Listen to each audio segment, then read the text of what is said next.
Bonjour Ibrahim, c'est Monsieur Lamirande et puis je suis en train de te faire une vidéo tout de suite pour euh, t'aider avec le programme des nombres pairs et des nombres impairs.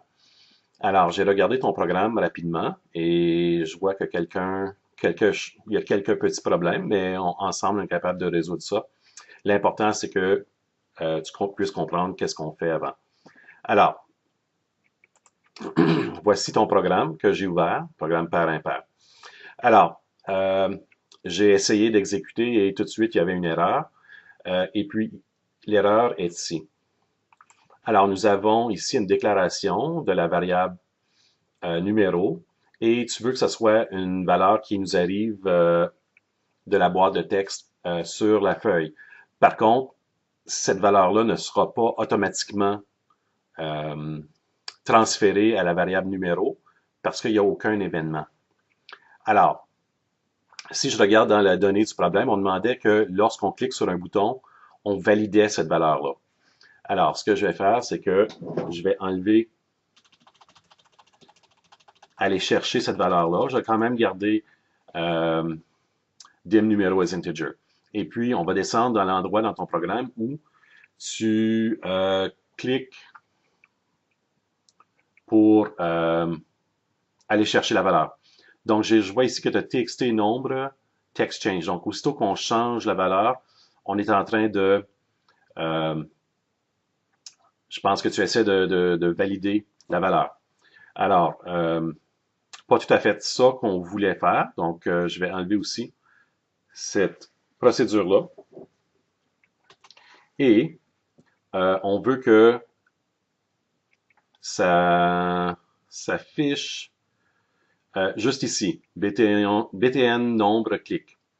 Alors, laissons voir, c'est ici qu'on devrait aller chercher la valeur. Donc, si je dis, ici on a un autre dim numéro, as text, donc je vais l'enlever de là. Et je vais juste vérifier dim numéro as text. Donc tu l'avais un peu partout. On va le mettre lorsque on rentre dans quand on clique sur btn nombre. Donc je vais juste vérifier ceci, c'est btn nombre. Et quand je veux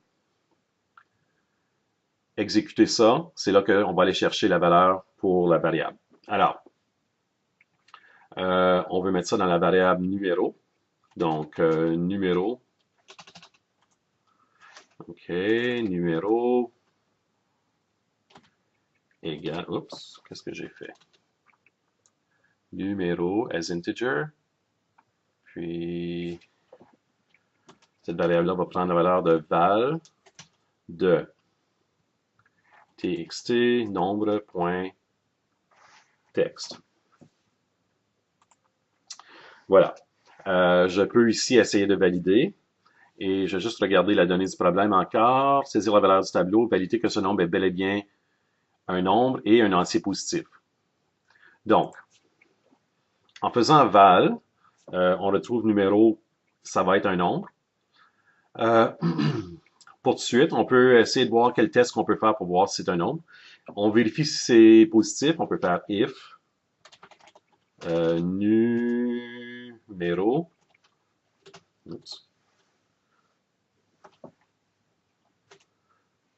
est positif, oups, plus grand que 0,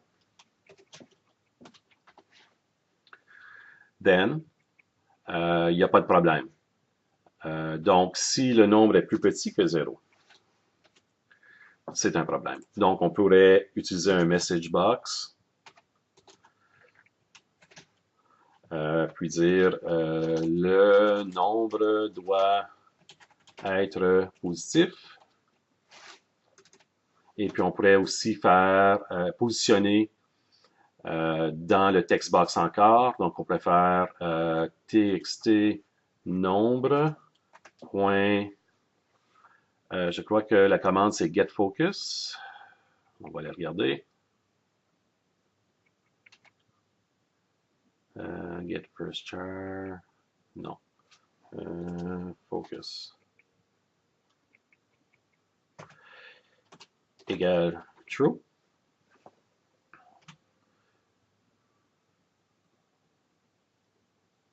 Ah, OK. Euh, hmm.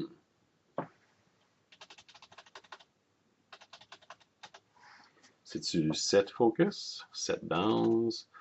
OK. Donc, même moi, je ne suis pas certain de ça. Alors, on va aller vérifier. Tu, tu, tu, tu. VB.net text box focus. Tiens, on va aller voir. Setting focus to a text box control. OK, je vais regarder ici, setbox.select. Select. Oh, OK. Donc, on peut juste lui dire focus. OK, je reviens ici. Donc, focus, comme ça. Euh, donc, est-ce qu'on l'essaye? On va voir. On exécute. Donc, il n'y a pas d'erreur. Je dis moins 5, moins 4. Je clique sur le bouton et pair impair, le nombre doit être positif. OK. Et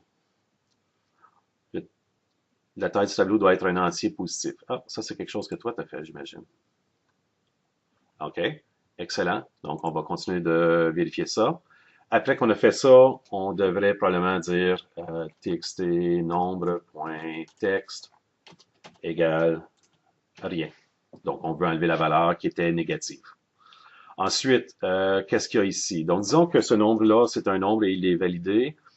Euh, donc, avant de faire le endif, donc c'est seulement si le nombre est bon qu'on veut faire les instructions que tu as écrites ici. Donc, je vais les prendre et je vais les mettre dans la partie else. Sinon, on veut juste rester là puis avoir le message qui va s'afficher. Donc, ensuite, on va afficher tableau, afficher paire.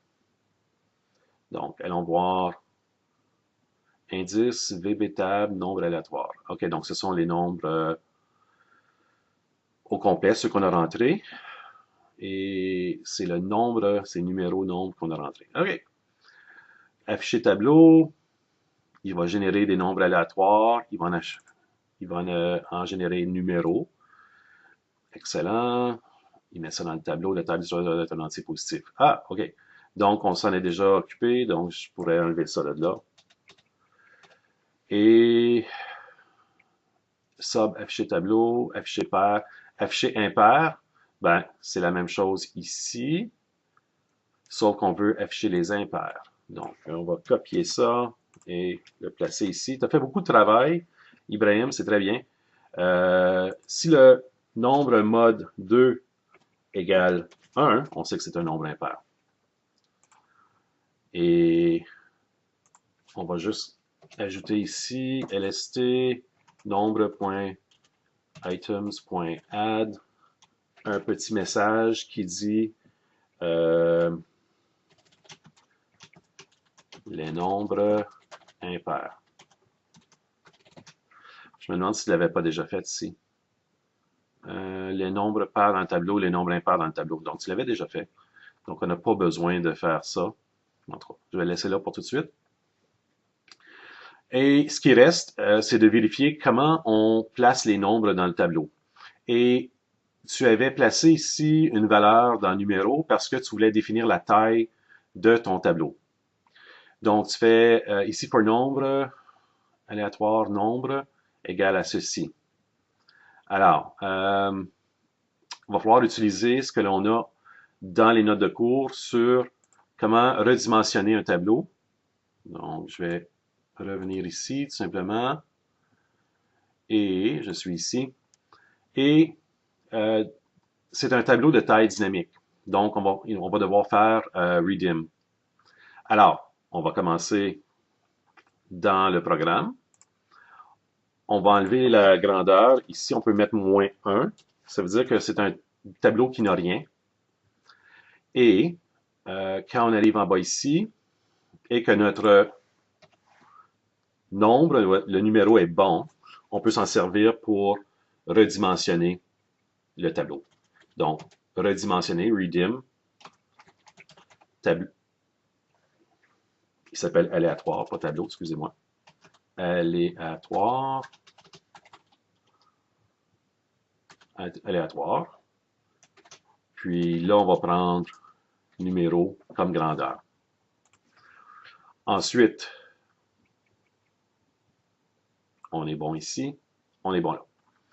Donc, je sauvegarde le tout. J'exécute, on va voir si ça fonctionne. Si j'entre -1, ça dit le nombre doit être positif. Si j'entre 5, je clique ici.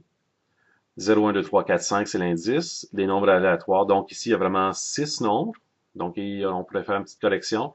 Les nombres pairs dans le tableau. 6, 4, 6, 4. Wow! Oui, c'est vrai. 64, 66, 44, 64, c'est bien. Les nombres impairs dans le tableau. Mon petit message. 2 fois 47. Excellent. Wow! Tu l'avais presque, Ibrahim. Alors, je te remercie pour ça, puis je t'envoie cette vidéo-là. Je suis aussi à corriger ton autre programme, celui procédure et l'autre affaire qui est le test de l'unité 3 finalement. D'accord? Donc, beau travail. Oublie pas, en haut, on inscrit toujours un commentaire. Oups. N'oublie pas d'inscrire ton commentaire comme ça. Auteur Ibrahim. Ici, date janvier 2018. Titre, programme pair, impair. Puis description, une courte description. Ce programme affichera les nombres pairs et impairs d'une liste de nombres aléatoires générés. Bon, point. Aussi, ce que l'on peut faire pour mieux diviser notre code, c'est de faire une petite description de chacun des subs ou des private subs. D'accord? Donc, je ne le fais pas ici parce que la vidéo va être un peu longue. Alors, je te laisse avec ça et c'est ça. J'espère que tu apprécies les commentaires. All right?